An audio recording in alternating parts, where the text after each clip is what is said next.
arrivé dans la bande dessinée il y a longtemps, quand j'avais 3-4 ans je pense. J'ai fait les premières histoires, c'était une histoire de Sankukai, une dizaine de pages. Mais j'arrivais pas encore bien, j'arrivais pas à écrire les bulles, donc j'ai dû demander un peu un coup de main à ma maman. Voilà, je me rappelle juste avoir appris à écrire pour pouvoir arriver à écrire dans les bulles parce que j'y arrivais pas. Donc ça c'est la première BD, bon elle n'a pas été publiée, merci. Et puis après j'étais étudiant aux Beaux-Arts à l'atelier BD aux Beaux-Arts à Angoulême. Et là où j'ai rencontré Thierry Smolderun entre autres, et on a tout de suite fait une BD ensemble qui s'appelait L'Enfer des Pèlerins, qui était ma première BD. Et puis depuis j'ai sorti pas mal d'albums avec Thierry Smolderun et d'autres. Donc L'Enfer des Pèlerins, Ghost Money, Shandy avec Mats.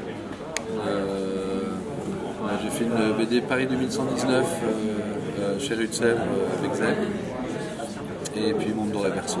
C'est perturbant parce qu'il faut tout le temps remettre en question ce qu'on est en train de dessiner. On ne peut plus dessiner par habitude. Donc il faut chaque fois voilà, quand on est habitué à dessiner une botte pour un homme, bah là, ou une robe par exemple pour une femme, bah là c'est une robe portée par un homme. Alors les plis ne sont pas les mêmes, les postures ne sont pas les mêmes. Les vêtements d'habitude sont assimilés à une forme de position. Et là ils sont portés pas avec les mêmes positions, donc il faut complètement remettre en cause le dessin. Et puis par moments j'étais complètement perdu parce que non seulement il y a une inversion comme ça des genres, mais c'est que tout de suite ils se travestissent dès les premières pages.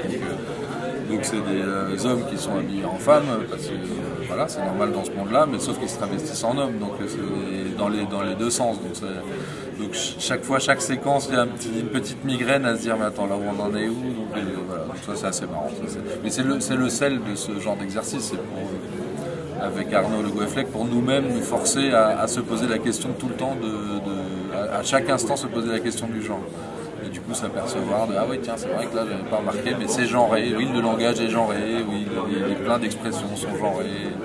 Et ça on s'en rend compte petit à petit, on n'en tire pas de conclusion particulière, c'est juste on observe et on joue à ce jeu-là, et puis en espérant que les lecteurs après s'amuseront à jouer à ce jeu-là. Et si tout le monde joue ce jeu-là, au bout d'un moment, peut-être qu'on commencera à s'apercevoir qu'il y a des vraies décisions qui ont été faites sur le genre.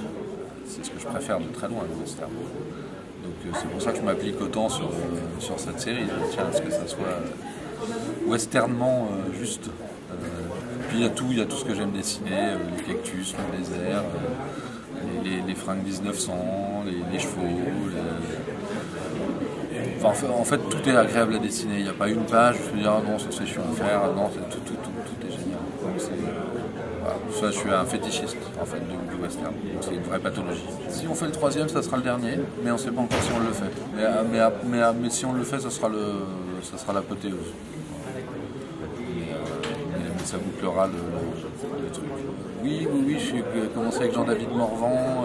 On travaille avec Madeleine Riffaut, grande résistante de la Libération, et on raconte sa vie. Enfin, elle nous raconte sa vie, et avec Jean-David, on le met en forme et on raconte sa vie.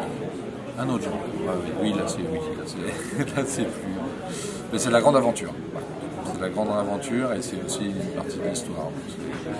Lire pas beaucoup, de temps en temps j'essaie de lire les BD des copains, déjà au minimum, et puis je passe beaucoup de temps en librairie. Quand je lis pas, au moins j'essaie de feuilleter et de voir qui publie quoi, et j'essaie de tout regarder dans la mesure du possible, parce que il y a beaucoup de choses qui sortent, donc je regarde pas tout, mais oui, je m'en nourris. Mais les lire vraiment, ouais, de temps en temps, mais des classiques surtout. La dernière que j'ai lue, c'est celle de De Crécy. La balade en voiture vers la Croatie, il y avait un super bouquin.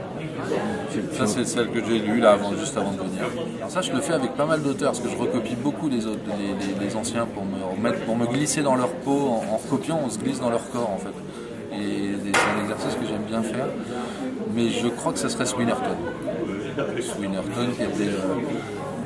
C'était le dessinateur star de Hearst aux États-Unis dans les années 20. Un peu le mentor de Herriman, qui était là un peu avant lui, et qui a eu une pneumonie très jeune et qui est parti s'isoler en Arizona, chez les Hopis en Arizona, et qui a dessiné toute sa vie des petites histoires, des petits enfants indiens, qui est une merveille d'aquarelle, enfin, c'est extrêmement joli, et qui est devenu après paysagiste du désert. Et c'est quelqu'un que j'aime profondément. Lui et Gigi, c'est les deux dessinateurs vers qui je reviens tout le temps. Qui ont une espèce de sagesse, une gestion du temps, qui sont en quête de bonheur simple. Et voilà, et j'aimerais que le dessin soit un outil pour essayer d'être heureux.